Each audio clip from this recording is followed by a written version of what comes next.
Let's hop on in to chapter 12 of The Sign of the Beaver. I must have a bow, Matt decided one morning.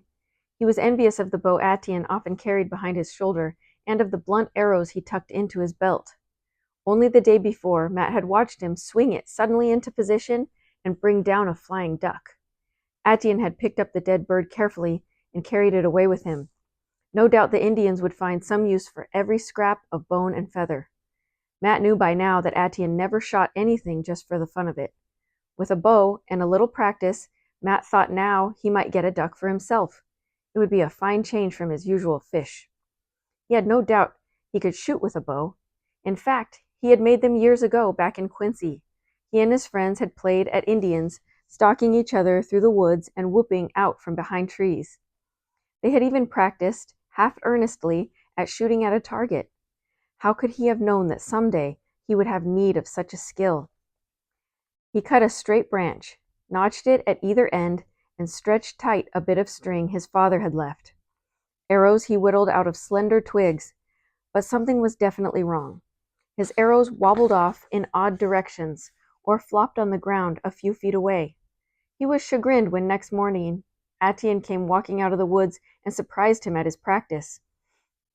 Atian looked at the bow. "Not good wood," he said at once. "I get better." He was very exacting about the wood he chose. He searched along the edge of the clearing, testing saplings, bending slender branches, discarding one after another, till he found a dead branch of ash about the thickness of his 3 fingers. He cut a rod almost his own height and handed it to Matt. "Take off bark," he directed, and squatted down to watch while Matt scraped the branch clean.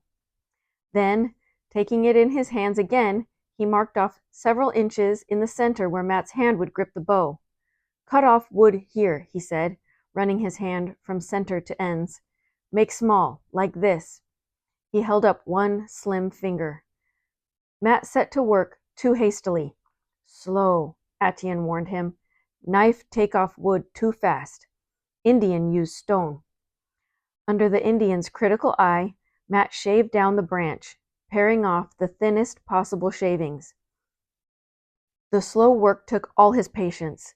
Twice he considered the task finished, but Atian, running his hand along the curve of the bow, was not satisfied till it was smooth as an animal bone. "Need fat now," he said. "Bear fat, best."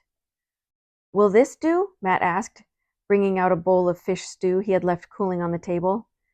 Carefully, with a bit of bark, Atian skimmed off the drops of oil that had risen to the surface. He rubbed the oil from one end of the bow to the other till the bare wood glistened. Matt's frayed bit of string he cast aside. Instead, he set about making a bowstring as he had made the snare, of long strands of spruce root. This took most of the morning, as he patiently twisted the strands together, rolling them against his thigh to make them even and smooth. Finally, he tied one end to a notch in the bow and began slowly to bend the wood. The bow seemed to Matt to be as stiff as iron. It seemed impossible that it would bend, but slowly it yielded till the string slipped over the notch at the other end. The bow was finished. "It's a beauty," Matt told him, filled with admiration at their joint handiwork. Atian gave a grunt of satisfaction. "Shoot pretty good," he said. "One day make better. Indian take long time.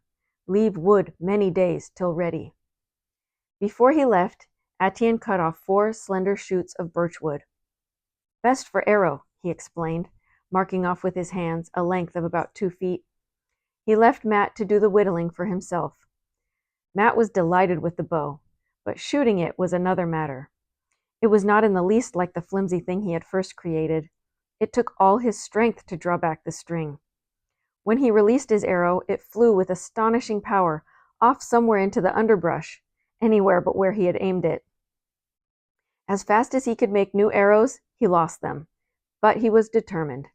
He pegged a target of birch bark against a tree and shot at it grimly, his arrows coming closer and closer with every day's practice. The heel of his hand was blistered from the stinging snap of the string.